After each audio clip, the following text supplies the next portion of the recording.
the time of the panic and the pandemic, there was no testing of Zika at all. My guest today is Dr. Randall Bock. Well, thank you so much, Tom, for having me. I'm thrilled to be here. I'm the guy with the Zika microcephaly debunk story.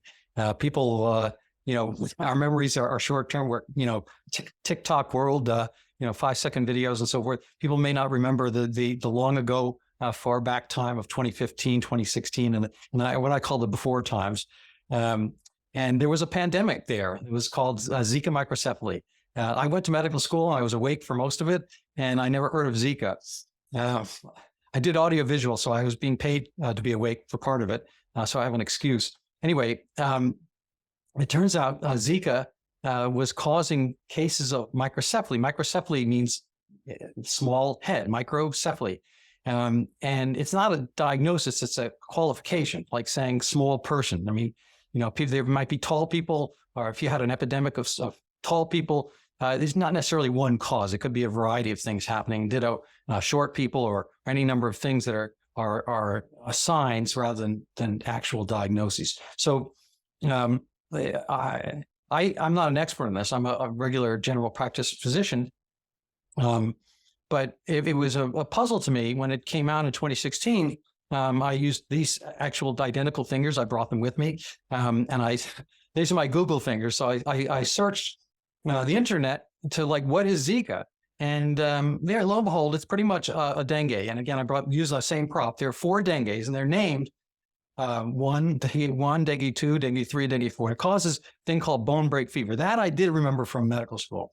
Now, I had heard of dengue, and it's pretty much the same. And Stephen Harrison is out of BU Boston, virology, microbiologist. He posits that really Zika should be called the 5th dengue. So we would call it dengue 5. I'm going to give it a thumbs up for that. So you can call it Zika, you can call it dengue 5. So the 4 dengues emanated likely from Africa, along with the Aedes aegypti, medicine named after Egypt.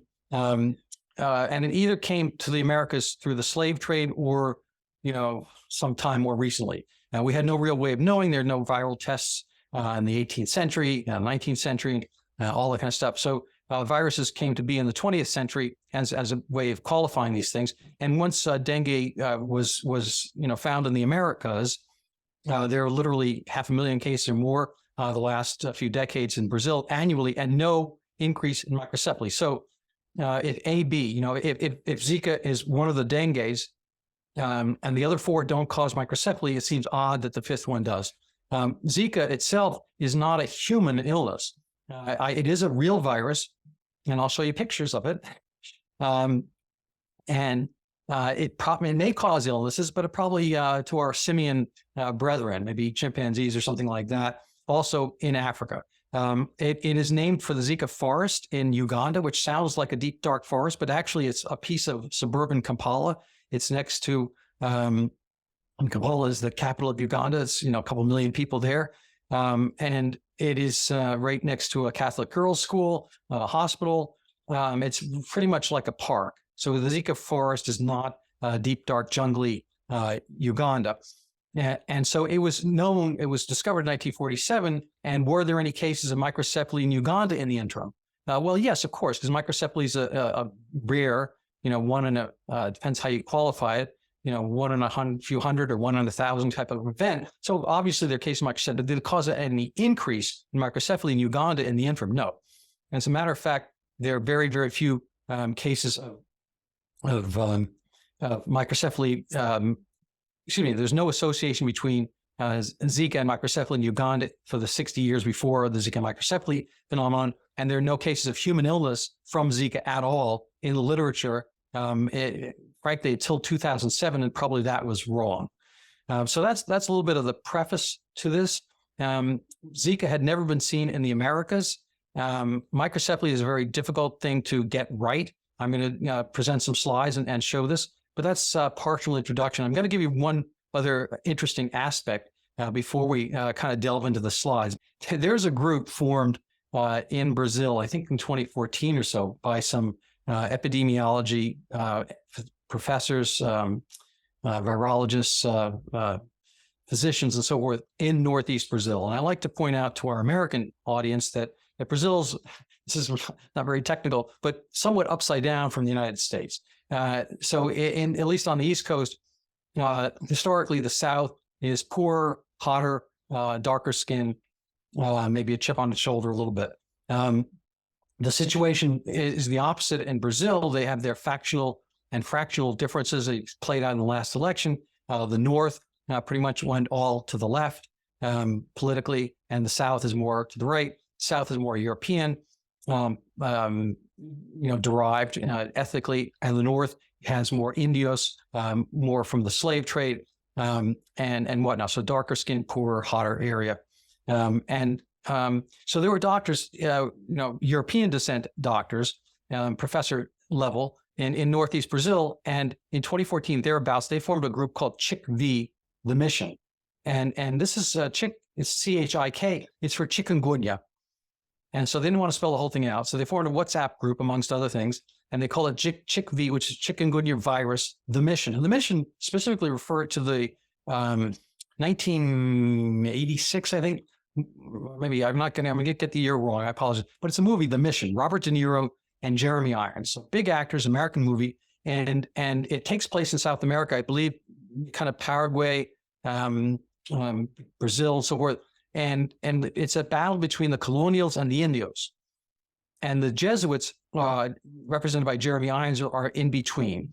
And so they took upon the mantle of this movie because the Jeremy Irons, the Jesuits, protected the Guarani Indians in Paraguay from the colonials, represented by Robert De Niro, blah, blah, blah. And it's a big battle. I'm not going to go through the whole movie. But they see themselves as the protectors of the poor, downtrodden Indians. All an excellent thing to be, of course. But what they did was they wanted a virus to show up in Northeast Brazil. I mean, you have to, it's hard to believe this stuff. You have to, sometimes truth is stranger than fiction.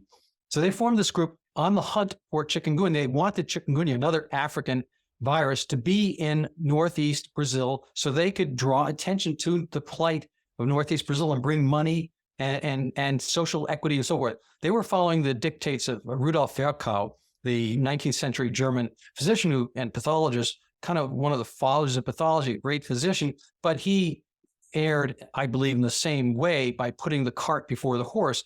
I don't think science and medicine work by having your conclusions in advance of the evidence. So Virchow's posit was that we should apply medicine to produce social change. So whatever we have to do in medicine, if it can make the lives of the poor better, let's all well good. I'm for that to a point. You should obviously treat disease such as it exists and maybe exists worse in poor areas, but you shouldn't necessarily have the medicine twisted to, bring artificial, situations about. I made this slide. It's a little bit busy perhaps, but we see over here on the left, the comet. And in a sense, a comet is bright, shines brightly, and then disappears. What we have here is a kind of an epiphenomenon. We have Zika showing up very briefly, and you can see as a search term on the lower right that it gets reported, and this is the United States. This is Google search term in the U.S., and all of a sudden it shows up with a bunch of claims. It didn't really happen here, and then it disappeared very abruptly. So what's up with that? Anyway, so here, getting back to what Zika might be, Zika and dengue fall into the category of flaviviruses. Flava means yellow. So these are yellow viruses, the name, not because the viruses are yellow, you can't really see color on a microbiological level, but they're referring to yellow fever. And this yellow fever, you turn yellow, maybe it's a little bit of a liver thing, I don't know. One of the flaviviruses is also hepatitis C, which may turn you a little bit yellow. But the arthropod-borne, basically mosquito-borne viruses, such as in this group are banded in the tropics, are yellow fever, dengue, and Japanese encephalitis, and then, of course, Zika. So there's a dengue map over here, yellow fever as well. This is a map of Zika sightings. There's really not much going on. The early numbers from 1947 in Africa, you can see, and then there's not much else going on. Over on the right, you'll see 2007, it was a Yap Island event. This is probably a mistake. I'll get to that in a little bit, I believe. This is, again, using my Google fingers. Before 2014, there's really nothing going on. This is the entirety of the literature on Zika. So there's nothing human going on about Zika. You can see the top article there, 1964 or so forth. So all of a sudden, there were Zika cases at a time of panic. And the green is South America. Pretty much this is just Brazil. There's very little else going on, and the numbers have gone down. I stretched this out to 2023, if you want to see the graph in context. So Zika has disappeared. It's kind of disappeared from our consciousness, all well and good, but there's still a residuum we'll get to in a little bit. So I love Sherlock Holmes. He whetted my appetite for reading. This is kind of the first extracurricular reading I did in high school, and I loved it. I read them all. And one thing that really stuck with me was the dog that didn't bark in the night. And the inspector, thinks that's nothing because the dog did nothing. But that was the curious incident. The fact that the dog didn't bark implied that the dog knew knew the intruder. And so that made the case different. So I think that the spotting the presence of an absence is an important thing. It's a form of data in and of itself. And so here's kind of a presence and an absence. So the mosquito doesn't really know where it is. It doesn't have border guards. It doesn't speak different languages, different places. Brazil, the mosquito doesn't speak Portuguese and it heads over to Colombia and speaks Spanish, or Guyana and speaks English. It doesn't really know. It's in the tropics someplace. It's maybe sucking, biting pigs or whatever, other animals and so forth. Then humans here and there. The number of cases of microcephaly was enormous in Brazil, 2,000 cases. Next door in Colombia, 46 cases. And you see the graph on the right. This is the number of claimed Zika cases in yellow, and the tiny little bit on the far right is the confirmed congenital case associated with Zika. And so even this is kind of the tip of an iceberg, maybe or upside down. Mysteriously, only Brazil had significant microcephaly, even though Colombia had 100,000 cases of Zika itself. So this is kind of a busy slide. This is just to point out Dr. Koh, who's the chair of epidemiology at Yale, my alma mater. He's kind of puzzled why it disappeared. People can stop and read this if they like. This is a complicated slide. Basically, on the left, you have this is after the fact, cases of microcephaly. Mothers having microcephaly. This is the serum, I believe, of the mothers. And on the right, you have controls. And one is led to believe that this blob is really different from this blob. And I'm not a blobologist, but here you have previous dengue infection. So this is a case of people showing, immune serum to dengue and no dengue. So pretty much everybody in this area has had dengue.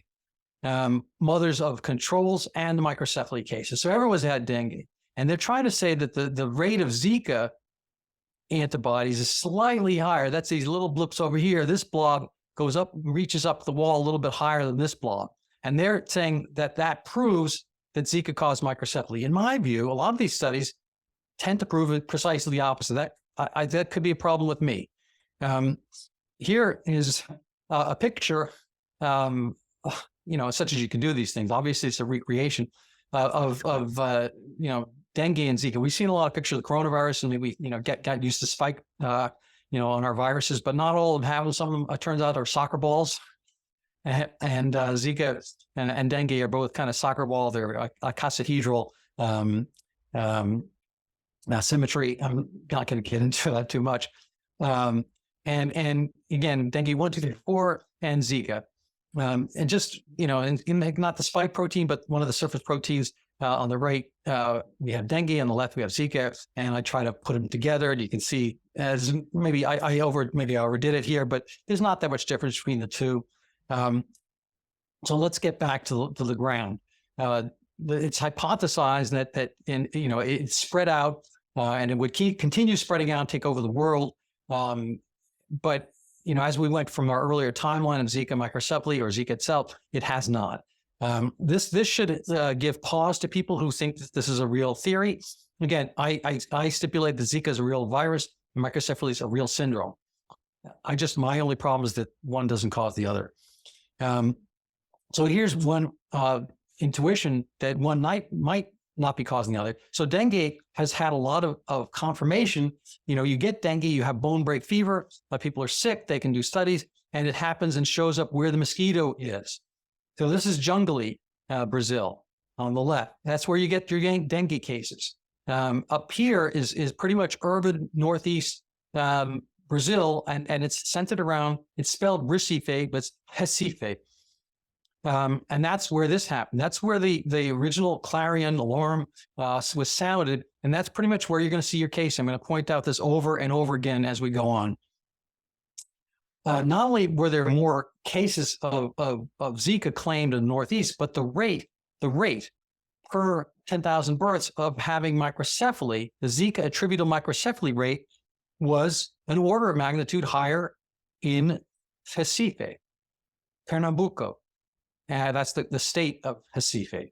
And other areas had the mosquito and the virus, as you can see in rural Amazonian Brazil, where the mosquito is, and people would get infected, say, just as much or more, but the rate is lower. So there's not cases of Zika. This is the rate. I'm sorry to repeat that, but it bears repeating. This is the panic. So when you see this, your heart cries out. You see the case. If something did this, now you would want to know about it and you'd want to take action. And people saw this, and it became a huge, I guess, emotional public health cry. And it took the world by storm, starting around, late 2015, but into early 2016. And mind you, the Brazil was having the Rio 2016 Olympics later in our spring. And so this became an issue about traveling to Brazil and so forth, if you might catch this. And so if you had a disease that caused this, certainly you'd want to know about it. And on the left, you see the heroine of the story on the bottom left. That's Vanessa van der Linden Mota, and her mom on the sitting, that's Anna van der Linden Mota. Anna van der Linden. Vanessa's parents were both neuropediatricians, and her brother is as well. She is. So they have a family affair going on. He is not in Recife, but the rest of them are. Her dad has passed. So what is Zika microcephaly? So this is according to their stipulations. They said the jungle, the mosquito becomes a transmitter between domestic animals and or people, and then you're going to get a baby with small head size. But the penetration rate, the red circle there, is an interesting thing. The penetration rate is actually pretty low. So if something causes something, if A then B, you should see it on a repetitive basis. I'm going to have a slide about rubella later on, but that's German measles. If you are naive to German measles, first trimester pregnant, you get it. You always get rubella syndrome, and rubella syndrome is always caused by rubella, the virus. So that's a one-to-one identity function, not the case here. This is a complicated slide, but just to point out that nobody really knows what causes microcephaly. Again, it's like saying short people or something like that.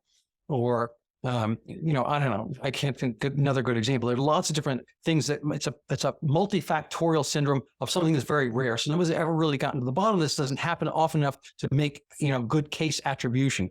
But most of the things, all the ones that are underlined are associated with poverty. So the bottom one is not. Placental insufficiency can happen to anybody, but the other one is deprivation, folate deficiency, malnutrition, disruptive injuries, along with, probably certain toxins, alcohol, blah, blah, blah, drug use and whatnot. So poor living tends to be associated with smaller headed babies at birth. Not all of the small headed babies are going to be problematic. It really is only a problem if that is associated with diminished intellect. And there's an association, but not every baby that shows up with a small head is that. Some people are just small. This is an algorithm. Again, very busy slide. I apologize. But this shows what you'd have to do to investigate microcephaly and find a cause for it. In a panic, this isn't done. This isn't done. It wasn't done. It was a panic. Again, similar type thing from a pediatric or neonatal book. All the things you'd have to do to make a diagnosis of microcephaly: primary, secondary. There's an actual true microcephaly, a very rare congenital autosomal recessive case. And that's true microcephaly. That's always going to be intellectually damaging. The other ones are on some sort of spectrum, but who knows? Here's a little bit of math. They said there'd be no math, but here we have a little bit of math. And so this is your Gaussian standard distribution curve. And the red is what Brazil was using, 2 sigma, 2 standard deviations from the norm. And anything below that, they were calling microcephaly. So about, my number's wrong, it's really about 2.2% of all newborns, they were classifying as microcephalic just because.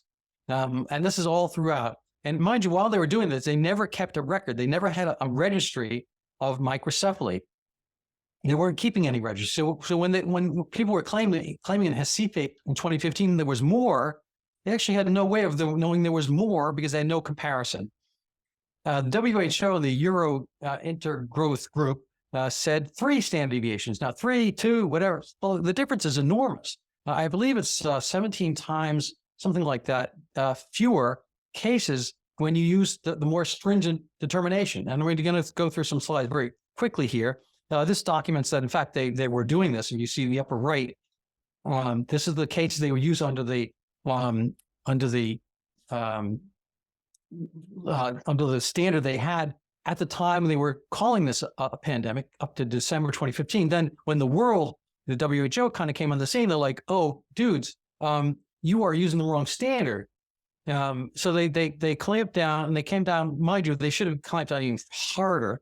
But they wound up with the 178 case. So they dropped down immediately the case from 602 to 178. So that's not a cure. That's basically using better math.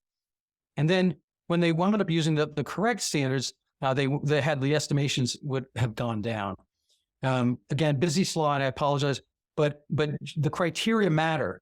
And so your huge pandemic up in the 600,000 number there, where the arrows are. I'm trying not to use my mouse to do what the slide moves. But over here, these numbers would go down vastly when using the correct standard. And again, busy slide, but the actual number would have gone down to 30,000 if in fact this was Zika microcephaly was happening. But when you look across the board, the number was fewer than 3,000 total, not 1, but 3 years of the greatest scrutiny in 2015, 2016, 2017. So there was probably not an increase in microcephaly in Brazil at that time.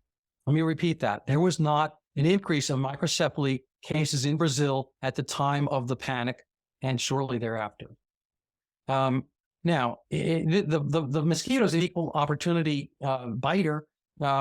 This is a kind of a poverty map of Recife. The white central area is the wealthier area. So it's inverted again. A little bit inverted from the United States experience, where the suburbs are wealthier. In Europe, a lot of times, and South America, the central part is richer, and the outskirts are poorer. And so the black areas have the lowest income, and they have the red dots are cases of microcephaly from that panic era, and the white area seems to be preserved. Now, you could argue that people who are in wealthy areas, they don't encounter mosquitoes as much. There's poor sewage, things out in the street, water collecting. So, okay, fine. So that's a possibility, no doubt. But people were not aware as much to stay away from mosquitoes prior to the Zika microcephaly announcement. So this is, again, busy, these are kind of excuses being made. This is Dr. Marques, who's from Recife. He's in Pittsburgh, as well as Brazil. And he's pointing about why, the cases showed up in poverty areas. It could be a variety of things. It could be immunologic background. It could be other infections you've already had, making you susceptible. It could be stress during pregnancy. All these things are associated with poverty in some way, could facilitate the virus to cross the placenta. I claim this is begging the question. This is Petitio-Principi error. He continues to stipulate the virus. Now, you don't need the virus to have higher cases of microcephaly in the poor areas. The slide I referenced above shows that you have a lot of other things that poverty. Everyone is wedded to the virus Zika virus causing this. And once you take the virus out of the equation, you have just as good an answer whether it's there or not. And nobody seems to be able to see this because, frankly, it is, an income stream for microbiology, virology, and so forth to have Zika exist and a panic and so forth. It costs the United States taxpayers $1 billion, and we haven't fully spent it yet because the problem went away. We'll get to that later. This is a study from Brazil showing there was probably a higher baseline of microcephaly than they knew, but again, they didn't have a registry before the microcephaly panic, so they had no way of knowing. A lot of these kind of recreation studies, they don't get the same play that the panic did, obviously. This is kind of a dengue slide. I bring up what I mentioned before. I'm not going to spend much time on this, except to show that there have been, at times 600 to 500,000 cases of dengue noted, probably higher numbers in people who don't get themselves tested and don't necessarily have severe break-bone fever. And again, no increase in microcephaly over the duration. This is, again, too busy a slide, but this is how you would have to differentiate Zika from dengue in the lab. This was not done at all. There was no such thing as a Zika clinical test in 2015 or 2016 Brazil. It had not been made yet. Maybe later in 2016, but at the time of the panic and the pandemic, there was no testing of Zika at all. I could repeat that, but I think you get the point. So if you wanted to do it well, we saw that those series of blobs. You see the huge overlap between Zika and dengue with serology, and it's probably because they're not different from each other. It could be people do get Zika. It could be Zika was in the Americas all along, and nobody bothered to differentiate it from regular dengue because it doesn't cause symptoms. It doesn't really matter to me. That's kind of a difference without a distinction without a difference for me, whether Zika is new to the Americas or not. It doesn't cause human illness, and it doesn't cause microcephaly. This is emblematic of the panic. I just point out the light blue line is the southeast, which is pretty much Rio and Sao Paulo. They don't have Aedes aegypti mosquito there. They didn't get Zika down there, and yet they had an increase in number of cases of microcephaly. That's panic. The other places had the same type of panic at the same time, and they had the same increase, and probably from the same panic. This kind of goes over how this, is a little bit of a better map. I took two different studies. I combined them here in mapping. And the middle bar, the part with all the bars, you can see that this is, again, the rate, not the case number. The rate of microcephaly claims and confirmed claims are all higher right around what I don't want to misname it, but we'll call it ground zero of the panic. This is Northeast Brazil, where Recife, where this showed up as a problem to begin with. And on right, here we have a map of the mosquito, again, not knowing borders. So it didn't know it should do the same thing in Colombia. It didn't know it should do it in Venezuela. It only knew to do it around Recife over here. That's odd because Recife is not the highest density of mosquito and of dengue, which is, jungly areas. So you'd kind of need a mix of having the jungle, mosquito, and people to get sick from it for us to notice it. You can have the jungle with no people, you're not going to notice. This points out kind of the stature difference between the north and south. Again, the north has shorter people. We could have made this slide upside down to have the north on the top and the south on the bottom, but this is a little bit confusing here. But this is, Rio or Rio de Janeiro, Sao Paulo area, and they're taller because they're more European origin. This is kind of a easier way to look at this. This is the more population dense area of Brazil, again more European-ish, and this is the area. This is why the CHIC-V, the mission group got formed. They were trying to help the poorer, hotter, darker skinned areas of Northeast Brazil. Another problem is that this actual graph used in Brazil for measuring baby head size was based on the Northeast, excuse me, on the South, taller, larger birth circumference head size babies from the Southeast, from the European areas. So they had another discrepancy here before they normalized their charts for the local population. So, but moreover, if you have a little bit of prematurity, your baby will come out with a head size over here at this gestation date. So unless you clearly correct for predicted birth date, gestation, age of delivery, so you're going to get it wrong. You're going to wind up on the low end of this and be miscast as microcephaly when you're just premature. Busy slide here talks about some of the biases that would be there, and we'll try to get to that in a little bit. So this is the again, they didn't have this retrospective study in the Zika year in 2015, but if you go back, when they start to go back, they went to Panaiba, which is next door to Pernambuco, and they did a kind of a general hospital, which dealt with probably poverty population a little bit more.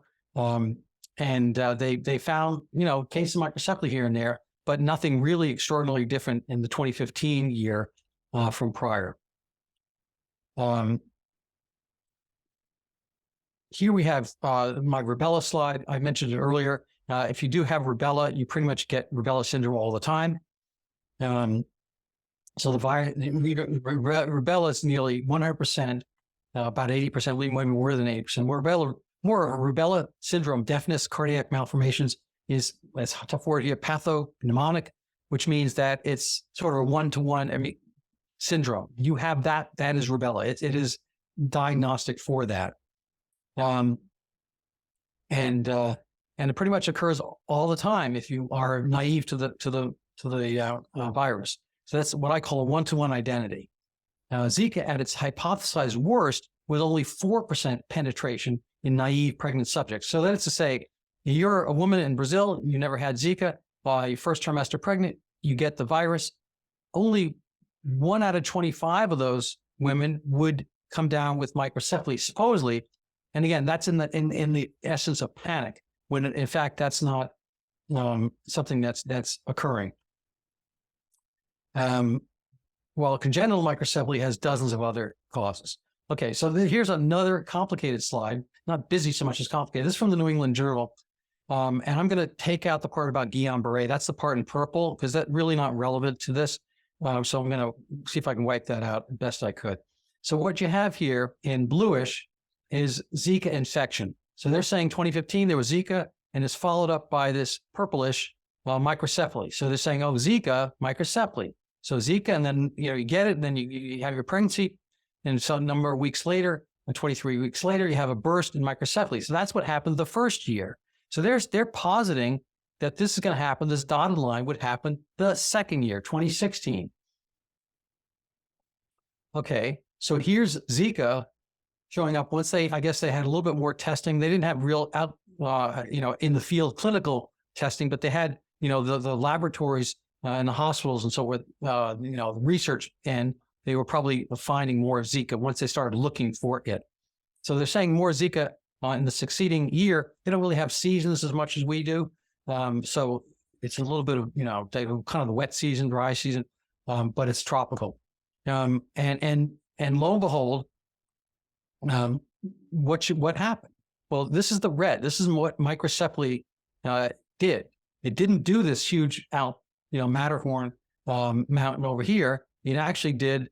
This is what they're predicting. This mountain. But lo and behold, this is what they got in the arrow. They got microcephaly, boom, back down to presumed baseline. And again, I pretty much believe that this speaks to panic. This is, in COPS, we didn't really talk about the derivation of who and why Zika was announced in April. Again, I don't use seasons there, but April 2015, it was determined that some cases of mild dengue in Camaçari, which is outside Salvador, the capital of Bahia, which is a little bit south of Pernambuco, Recife. A doctor, actually a married pair of researchers in Bahia, Dr. Gubio Suarez Campos and his wife Silvia Saudi.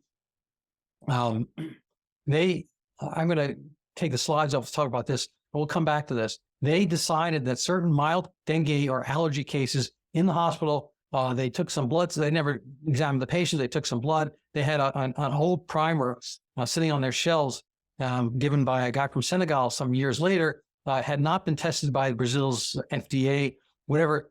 No, they tested some blood and they came up, they said, oh, these are Zika cases. And they announced it to the press. They didn't go through peer review. They didn't make a study. There was no reason to announce this, except in my cynical view, for self-aggrandizement.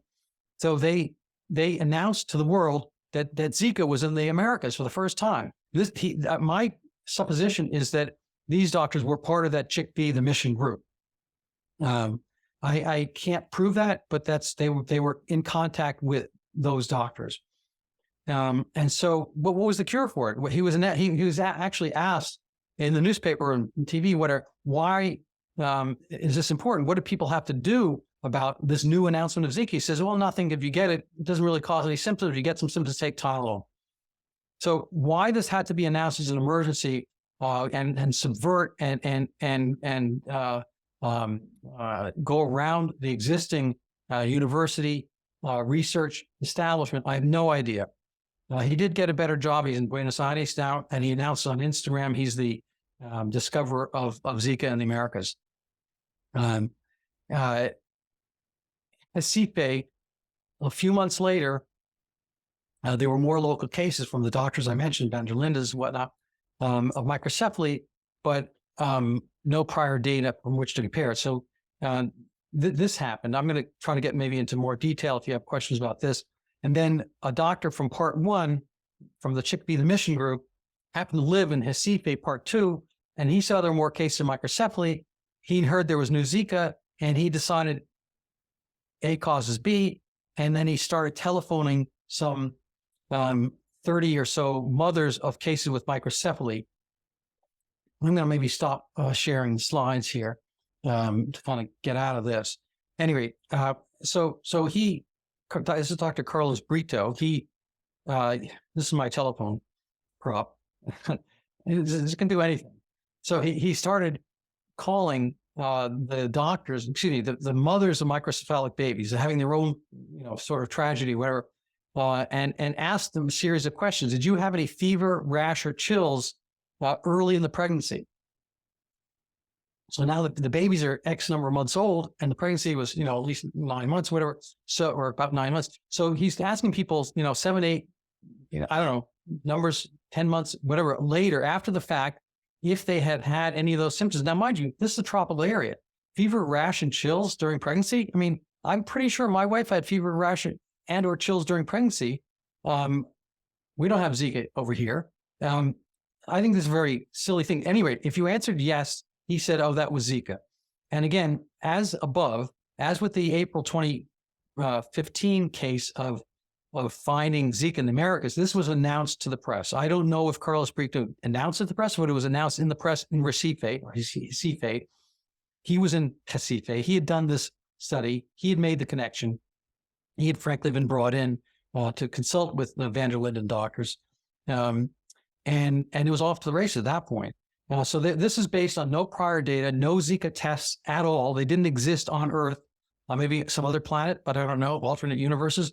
But as far as Northeast Brazil or the United States, or any place there were no Zika tests, clinical tests to be had. He did a retrospective study. Clearly, there's confirmation bias, there's selection bias, there's authority bias, and bias in doing such a thing. And that was the that was the alarm that got everybody going, and then a big wave of overdiagnosis. So I'm ready to come up for air a little bit, but there are some other interesting aspects. We'll see where it goes.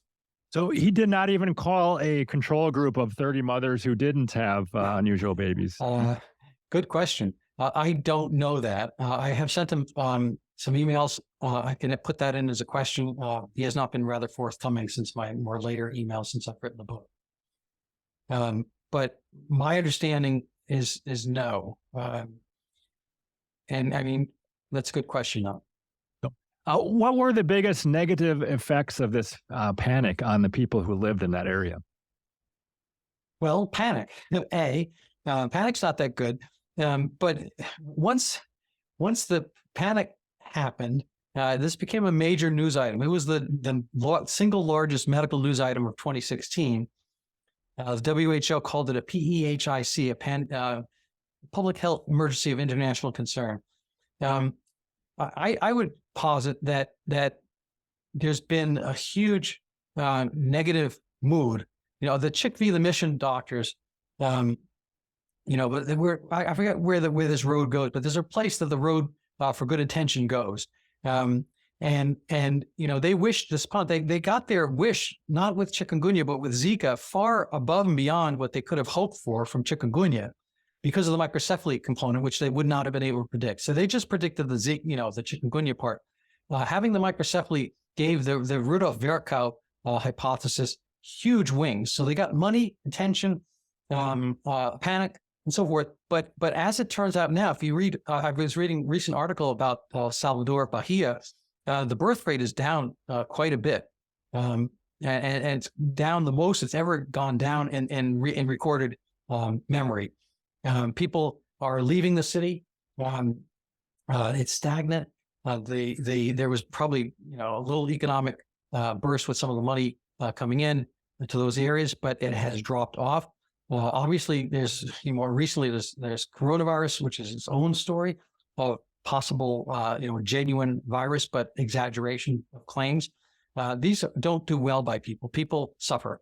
I can't speak to person by person. If you were a young family trying to young couple trying to start a family, all the missing brothers and sisters. My supposition, it's easy to document. There are hundreds of thousands of missing children in Brazil. I would stipulate that worldwide, 500,000 to 1 million more ghosted children who don't walk and live and breathe amongst us now because of this fear and this exaggeration. Women, I think, stay indoors during pregnancy more. They slather on insect repellent.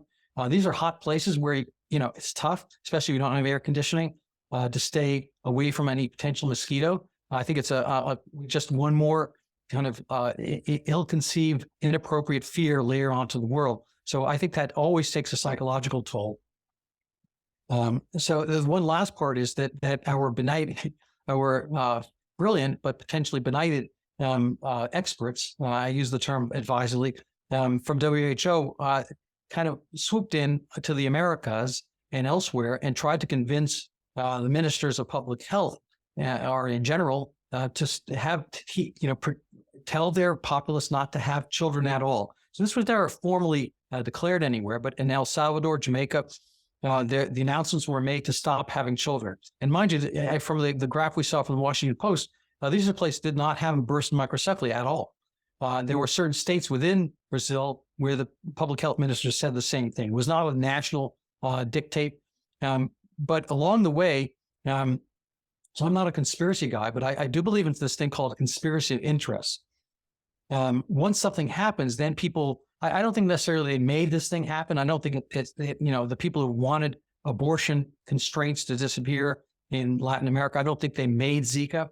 But once it was there, and once they saw it was a congenital issue potentially causing microcephaly, they wanted emergency overturning of any abortion constraints in Brazil. So they went to the Supreme Court and they went to all these state courts and so forth, and they were clamoring for immediate across-the-board abortion. Now, mind you, this is a problem that was not across the board. Not everyone was exposed to Zika. And even if you were, the rate of having microcephaly was vanishing very slow, a couple percent at worst.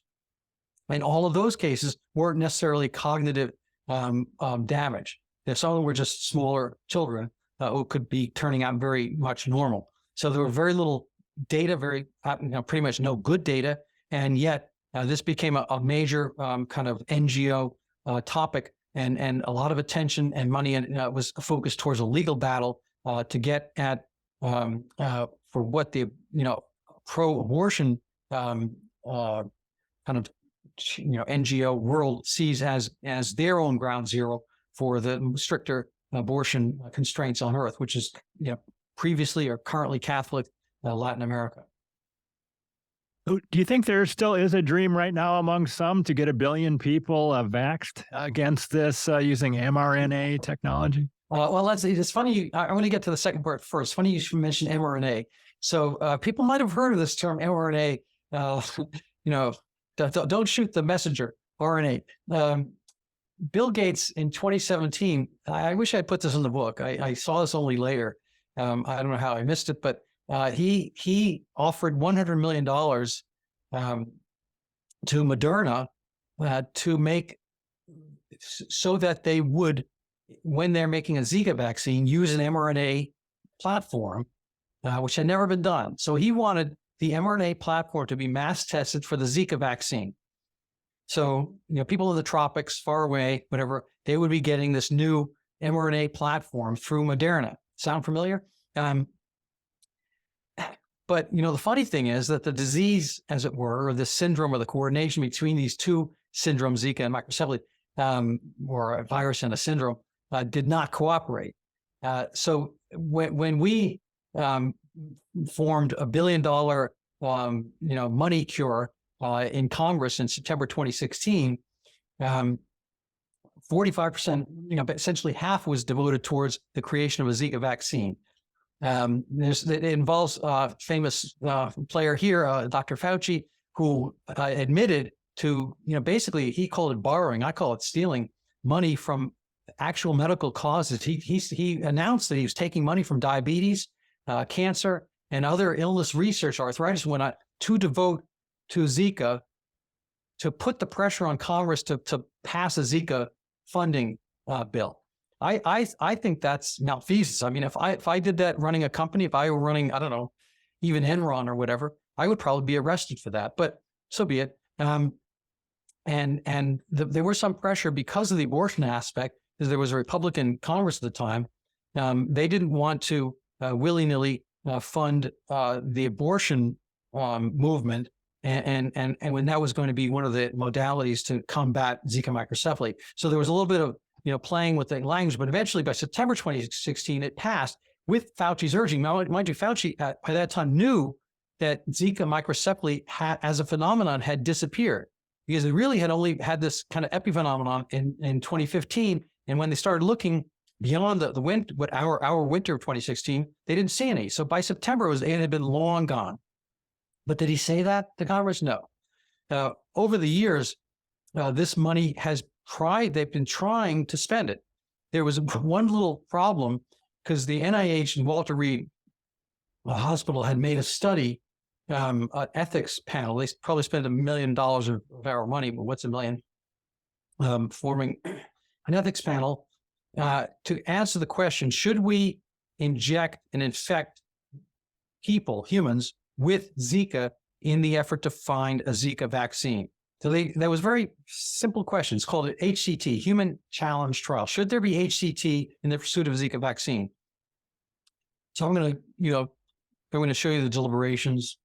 This is kind of micro version. Okay, so they did that for some number of weeks. And they said no. They said no. The answer is no, don't do it, because Zika, again, stipulating Zika caused microcephaly. They're all in the mindset it does. Fine.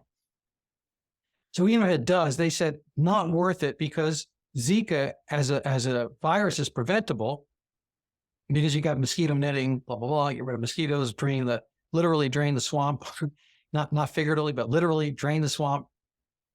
And you shouldn't get Zika. So there's no reason to start injecting people, because they've been burned by the Guatemala and Tuskegee aspects, where, mind you, I think the Tuskegee experiment, I'm going to go out on a limb here, was actually a reasonable experiment to begin with. It was done at the all-black, historically black college, Tuskegee. And the problem was that mind you, the black researchers, African-American, kept, they were doing the study, and they kept some people in the dark after penicillin had been invented. So at the beginning, there was no penicillin. It was a reasonable study at the beginning. But the problem was that they didn't tell people after the fact. Anyway, they've been burned by that. And so they don't want that. They don't want to be in the middle of that. So Dr. Fauci, as 2018, 2017, no Zika microcephaly, and really no Zika to speak of. 2018, no Zika vaccine. All the original money that spent, literally hundreds of millions of dollars in pursuit, pretty much with Sanofi, Takeda, and Moderna, no Pfizer, in trying to develop a Zika vaccine. But the problem was there was nobody, there are no control groups of people actually getting the illness upon whom to test. So they went down to Brazil, or they tried to coordinate with Brazil's FDA. It's on Visa, ANVISA. And they basically had, $100 million or more to invest in a Zika vaccine human challenge trial. Give people the Zika virus and then watch and wait, test the vaccine and some of the blah, blah, blah. And Brazil said, thanks, but no thanks. There's not an issue for us. I'm not sure what their words on. This is my, fictional interpretation, but basically they turned down the money. And this is, again, going back to the Chick v. the Mission Group. The money was the purpose, the equity, all that kind of stuff. This was the purpose, the attention. They were getting it, and Brazil said no, not enough an issue. So what did they do? I mean, this is while the ethics panel said, don't do this. But Fauci's quoted in a Science article in 2018 by John Cohn that, basically we kind of see this as an issue that might come up. It's important, and we still have to do this, blah, blah, blah. And so what we have done is we have transmuted that, plus a few years in 2021. And currently, Dr. Anna Durbin of the Bloomberg School of Public Health at Johns Hopkins has NIAID money and NIH money to do this. And they are literally injecting and infecting young women in Baltimore with the Zika virus. And then in hopes of getting a Zika vaccine. So that's going to be part A. And then part B is there's going to be one. There's going to be a Zika vaccine. It's not quite warp speed. And whatever you think about the Zika vaccine for Corona, it was literally, it was figuratively much closer to warp speed than the Zika vaccine has been. And I think that, I'm not an anti-vaccine person. I've taken dozens of flu shots. I've given out thousands of vaccines over my life. But I think there's a right time for each of these things and a right person and so forth. There's no real right time for a Zika vaccine if Zika doesn't cause microcephaly. I've been in communication with Dr. Durbin through email, and she has, I'm going to miscast this. I'm going to put a name to it, but basically she has what I call locust theory. Locusts supposedly come every 17 years. They come out, and otherwise they're quiescent. They got to wait for the plants to regrow, whatever the reason is. I'm not sure how deeply they think about this, but if they come out and there's no, cotton or whatever to eat, then there's nothing there. So they wait till everything regrows, and then they devastate. But in her case, she's going back to this 2000 study from YAP, which supposedly posited that some dengue cases which had been on the island were actually recast by our CDC after the fact as Zika. Again, see above, very difficult to tell one from the other, and no distinction without a difference, because who knew? Anyway, she's saying that was a case of a burst of Zika, and then 2014 was, and so therefore every 7 years or so there should be more cases of Zika microcephaly. Therefore, it's timely because we don't know when the next one's going to happen. Could be within the next couple of years. I think each of these are hugely problematic. I have an article in the American Journal of Medicine called "Investigating the Zika Microcephaly Crash," which you can find the link to the YAP thing, and I kind of take that apart. I think it was poorly done. It's after the fact, and there was no reason to do it. As we've seen above, I don't think Zika might cause microcephaly in the first place, and whether it's there or not is kind of, again, immaterial because it's a non-human dengue. I don't know. That's sort of the current issue. My feeling is, and I have no reason to doubt this, that there will be a Zika vaccine as soon as it's in hand.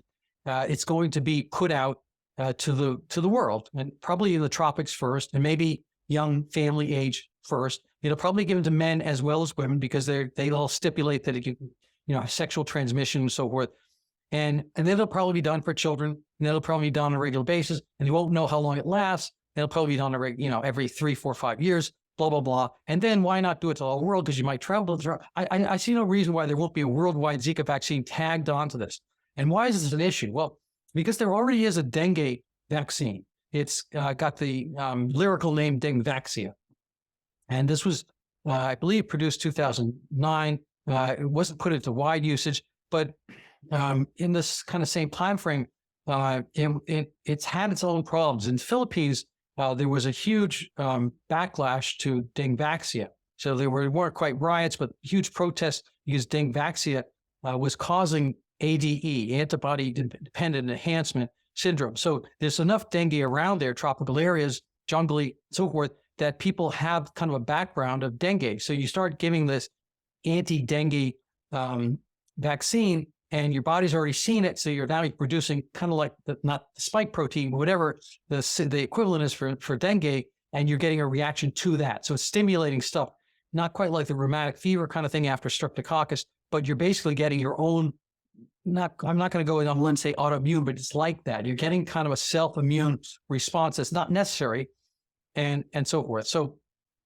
for dengue, probably the best thing to do is mosquito, prophylaxis, and most of that, again, literally draining the swamps and whatnot, urban areas and whatnot. You don't see huge dengue problems on the public health. The other, deleterious aspect is the thieving, not just like as literally Dr. Fauci did from diabetes, cancer, and other research here, but on a public health basis. If we do care about the tropics and the poor areas, and we want to be our best Rudolf Virchow imitation within limits, we're taking money away from malaria, tuberculosis, HIV, where the money should be. We did this during coronavirus, and we did it prior during Zika. So having this money going more to vaccines is a different approach from what the sanitarians of the I believe late 18th, early 19th century, Chadwick and whatnot in Britain proposed, which caused the greatest public health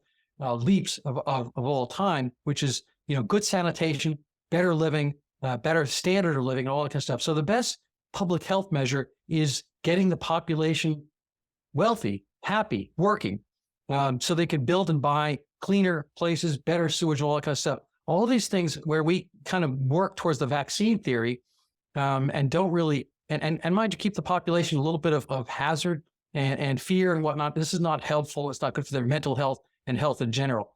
So I think it's a lot of it's addition by subtraction, or subtraction by subtraction, and going through this kind of, if you want to be conspiratorial, kind of this regulatory capture loop of the pharmaceutical companies get kind of a sinecure license to print money with their new vaccines, and this one is going to be unverifiable, unfalsifiable, because Zika has not been doing any microcephaly. It hasn't been in the microcephaly business probably ever. And if it was, it disappeared very promptly in 2015. And nobody's talking about it. WHO, well, I've emailed to the entire 2016 Zika emergency coordination group, which is a bunch of MD, PhDs, and people, professors, whatnot. I've not gotten a single response back. So I think they need to be jarred and awakened to the fact that this is, they should read my book, basically. It's called Overturning Zika, and they should get on the ball, because this is going to be a thing. This is my, Cassandra moment. There's going to be a Zika vaccine. It's going to be given to everybody. No reason for it. Very good. This is a wonderful stuff. I thank you for taking the time. Where else can we find your work besides in your book? Let's see. You can find it scattered on my desk, or at least on my desktop. So I have a website, randybock.com. It's B-O-C-K. I try to spell it just like my dad did. So I have a website there. It's not the best website on earth, but you can find a lot of my stuff there. I do, I'm on X as Dr. Randall Bock, Dr. Randall Bock, spelled like this. I try to talk about all kinds of things I know nothing about. I do have my own video cast series, so I've had great speakers on. I probably do about 1 or 2 a week. I've had Dr. Bhattacharya, Dr. Bell, David Bell, Aaron Cariati, Richard Amerling. I've had Heather MacDonald, Jeffrey Tucker, a lot of luminaries and great people, Justin Hart. I could go on and on. Daniel Kotz and Jennifer Say. Great people in the, basically in the COVID resistance, what I call like the pro-freedom, pro-breathing movement. Well, I'm happy to have you on as well. I had, it's been a great awakening. I mean, the silver lining inside our dark cloud is that all this kind of Zoomization has enabled people to get out and be friendly and find not necessarily their physical friends close by, who have spurned me and some of my ideas about kind of relaxing about COVID. Again, I think that's a real virus. I think it's a real flu level virus. So where I just don't think the world needed to be upended for it. And one of the other people I had was on Sanjeev Sablok, who actually gave me the sanitarian idea. And he has a great mindset and speaking capability. He was on my show a couple of weeks ago. I recommend people look at that. So where else can they find me? I live in the Boston area. I'm open to chat anytime you like.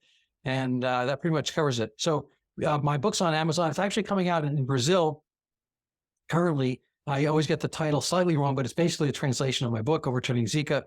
I think it's Desconstruyendo o Zika. Sorry for the pronunciation. I'm hoping I have a Spanish version as well, so I'd like it to be published everywhere and anywhere, especially the tropics where people are concerned about this. And I'd like the message to get out. One last point. When people were on the lookout for Zika causing microcephaly, again, I think they're two separate things. The real issue is whether it's Zika microcephaly, not whether Zika exists or microcephaly is a thing. But Zika-related microcephaly, in 2018, Rajasthan, India, they were completely on the hunt for this. So they found Zika, and then they were waiting for the microcephaly burst, and they did not see one. So insofar as you could do an experiment like this, which is hard, but you'd have to do population level experiments, they didn't find one. And nowhere else where they've uncovered Zika since they found microcephaly. Whereas all the major, thinking experts and so forth, they keep not being able to see this. I don't know how to convince people. I have watched the Three Stooges as a kid. I'm not recommending what Moe does to Larry and Curly, but I don't know. Maybe figuratively at the very least. Very good. So on that note, I'll let you go. But thank you for all your work. It's very interesting stuff. Randall Bock. Thank you. Well, thank you so much, Tom. I appreciate having had the opportunity, and I wish you the best of luck. I love your shows, and I'm happy to repost them and have you on mine as well. That sounds great. Thank you. Goodbye. Bye-bye.